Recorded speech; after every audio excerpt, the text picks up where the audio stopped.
اگر انسان کو رزق کی پریشانی ہو تو اس کے لیے ایک تو وہ کثرت سے استغفار کرے،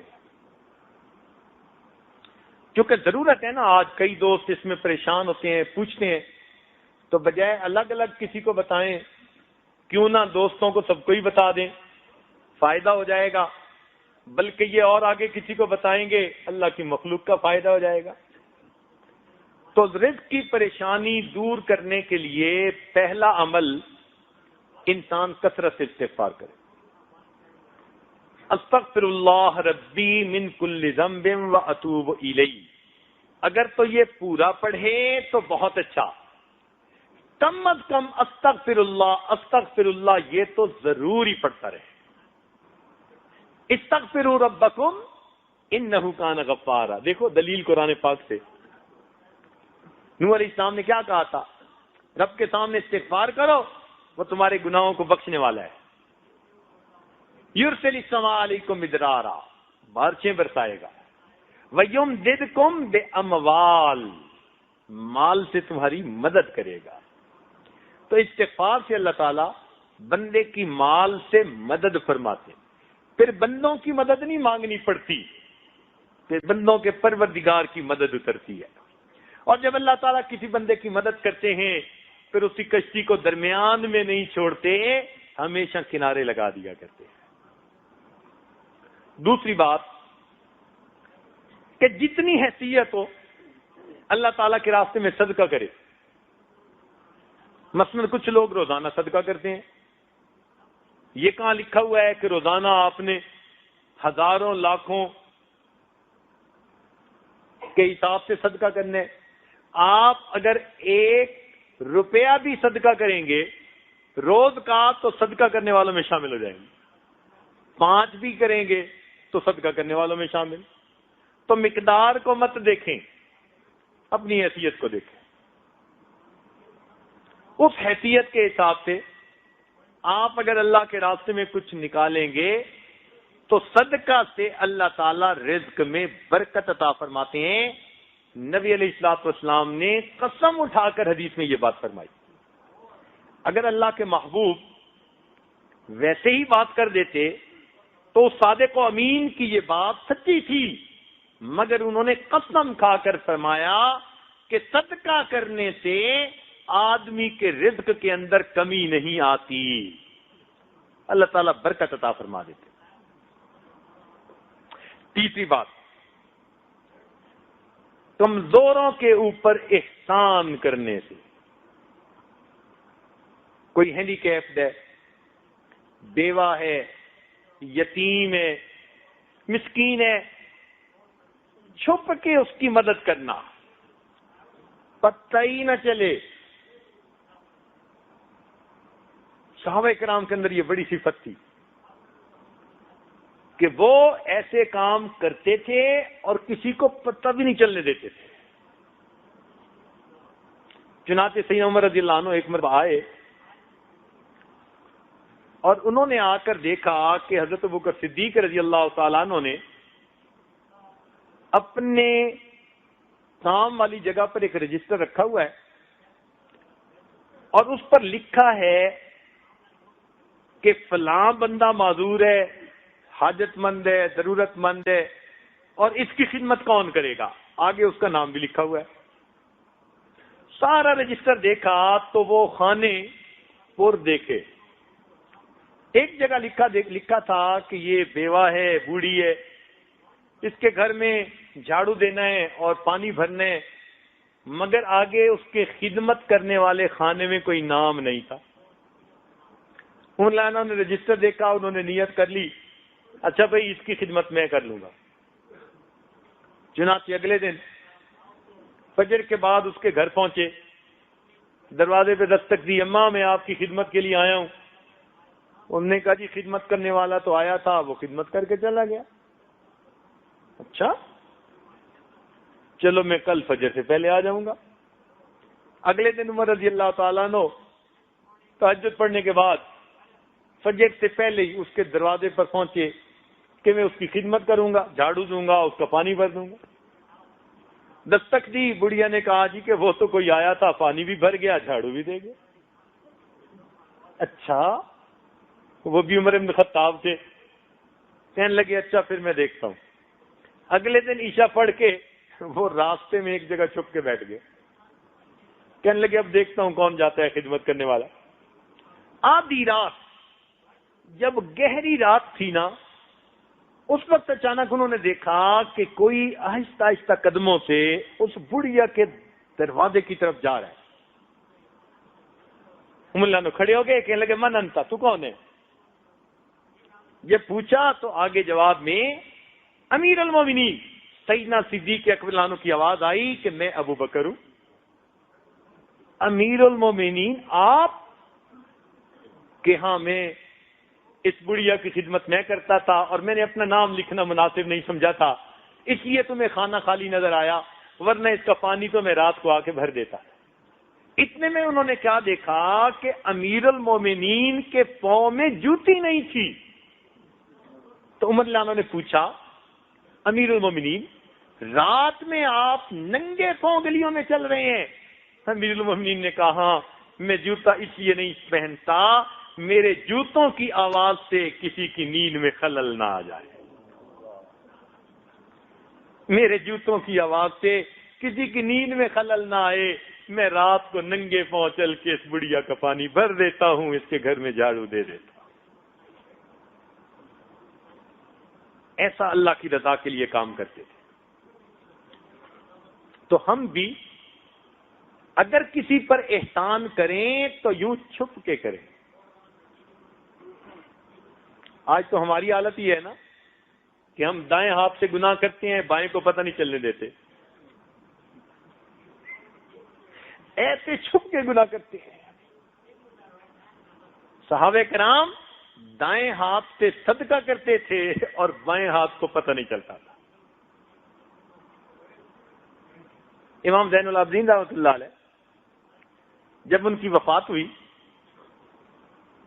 تو نہلانے والے نے غسال نے دیکھا کہ ان کے کندھے کے اوپر نا ایک کالا سا نشان ہے. اللہ نے ان کو بڑا خوبصورت جسم دیا تھا، بڑے نازک بدن تھے، اور اللہ رب العزت نے سیمی تن بنایا تھا ان کو. اتنا خوبصورت جسم اور ایسا کالا سا نشان. تو غسل دینے والا بڑا حیران ہوا، بات سمجھ نہ آئی. تو اس نے پوچھا گھر کے لوگوں سے بھئی یہ نشان سا کیسا تھا؟ ہمیں بھی نہیں پتا.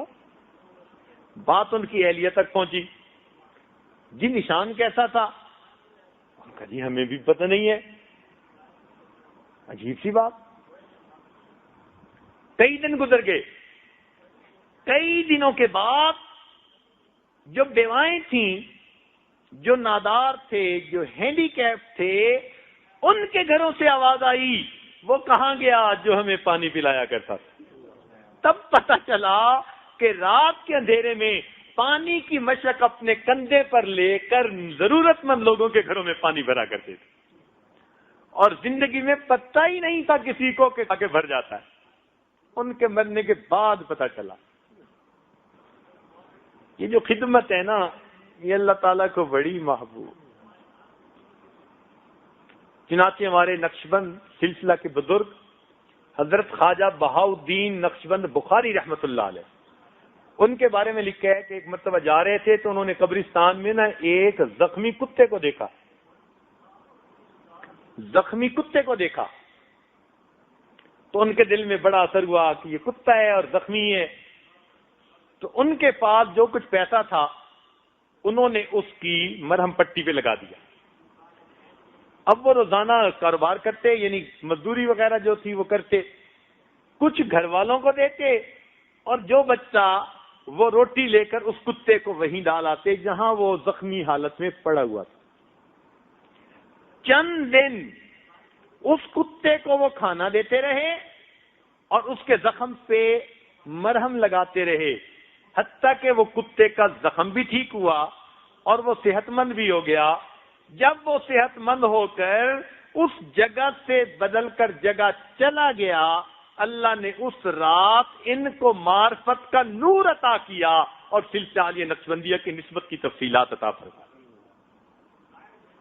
تو یہ ان کی زندگی کے حالات میں لکھا ہے کہ کتے کی خدمت کرنے پر اللہ نے ان کو اپنی معرفت کا نور عطا فرما دیا. تو اگر ہم کسی انسان کی خدمت کریں گے، لیکن اس طرح نہیں کہ زکوٰۃ کا مال اکٹھا کیا، جی میں انڈیا میں 200 بچیوں کی شادی کرواتا ہوں، اور پھر اس کو پبلش بھی کر دیا، اور وہاں جا کر مجمع لگایا۔ ایک صاحب ملے، وہ ہر سال 300 بچیوں کی شادی کرواتے ہیں۔ اب یہ ہے تو بہت اچھی بات، مگر انداز کیا کہ وہاں بھی چھپتا ہے ایک رسالہ، سیٹھ صاحب مشہور ہیں، اور وہاں پر پھر لوگ آتے ہیں، اور سیٹھ صاحب، تو کسی نے مجھے بتایا، پھر وہ ملے تو خود ہی کہنے لگے میں 300 بچیوں کی شادی کرواتا ہوں۔ میں نے ان سے اتنا سوال پوچھا، میں نے کہا آپ کیوں کرواتے ہیں؟ آگے سے کہنے لگے کہ جب شادی کرواتا ہوں نا تو وہ جو لوگ آ کے شکریہ ادا کرتے ہیں بڑا مزہ آتا ہے۔ اب بتائیے کہ 300 بچیوں کی شادی، زکوٰۃ کا سارا پیسہ لگا دیا، اور اس کا نتیجہ کیا نکلا کہ ریٹرن میں کیا مانگا کہ جی جب وہ بچیوں کے بڑے آ کر شکریہ ادا کرتے ہیں نا جی تو بڑا مزہ آتا ہے۔ اتنے جتن کاٹنے کا کیا فائدہ ہوا؟ نہیں، دنیا میں نام نہیں چاہیے، دنیا کی ہمیں واہ نہیں چاہیے، ہمیں اللہ کے لیے کام کرنا ہے۔ تو ایک استغفار کرنا، دوسرا صدقہ کرنا، تیسرا کمزوروں پر احسان کرنا، اور چوتھا تقوی اختیار کرنا۔ تقوی اختیار کرنے پر اللہ تعالیٰ بندے کے رزق میں برکتیں عطا کر دیتے ہیں۔ تقوی اور پرہیزگاری، اللہ رب العزت مہربانی فرما دیتے ہیں۔ اور پانچویں چیز، ہجرت کرنا۔ ہجرت کرنا یہ بھی رزق کے بڑھنے کا سبب ہے، حدیث پاک میں آتا ہے۔ چنانچہ ایک بندے کا اگر کام ایک جگہ نہیں چل رہا تو یہ بھی ایک ہے کہ وہ اپنی جگہ بدل کے کسی اور جگہ جا کے کام شروع کر دے، اللہ تعالیٰ اس کے لیے ہو سکتا ہے وہاں رزق کھول دے۔ اور ایک آخری بات حدیث پاک میں جو کہی گئی کہ بار بار حج اور عمرہ کرنا یہ بھی بندے کا رزق بڑھنے کا ایک سبب بن جاتا ہے۔ جو آدمی آتا تھا نا جی کہ اللہ کے نبی میرے رزق کی تنگی ہے، نبی علیہ السلام فرماتے اچھا حج کر کے آؤ، حج کر کے آؤ۔ ایک اور بات بھی بتاتے تھے لیکن وہ آپ کو نہیں بتانی، اس کے لیے جوان بھی تیار ہوں گے، بوڑھے بھی تیار ہوں گے۔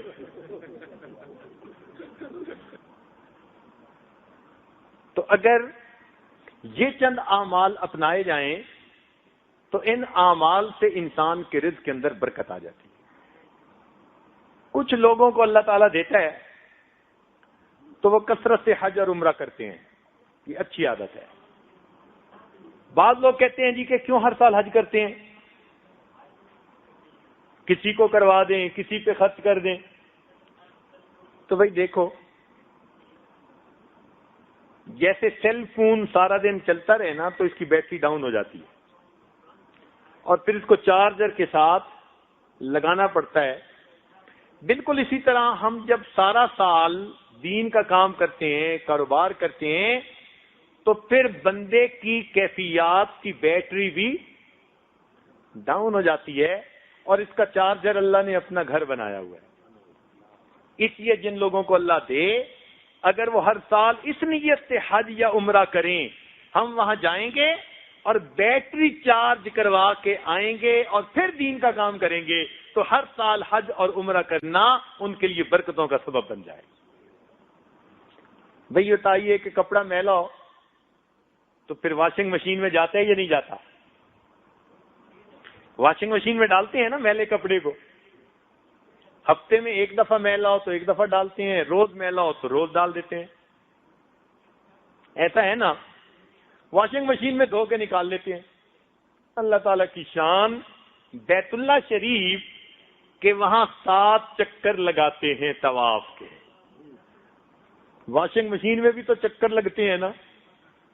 ایسے ہی مجھے تو لگتا ہے کہ جو آدمی اپنے میلے دلوں کے ساتھ اللہ کے گھر جاتا ہے وہ دلوں کے دھونے کی واشنگ مشین ہے. اللہ 7 طواف کے چکر لگا کر دھو کے نکال دیتے ہیں. اس کی دعائیں کرنی چاہیے, اللہ رب العزت سے مانگنا چاہیے. اور ویسے بھی جن کو اللہ دے وہ ہر سال حج کریں. کیوں؟ اب حالات ایسے ہیں, کیا پتا کون سا حج ایسا ہو جس میں اللہ کے مقبول بندے دنیا میں ظاہر ہو جائیں.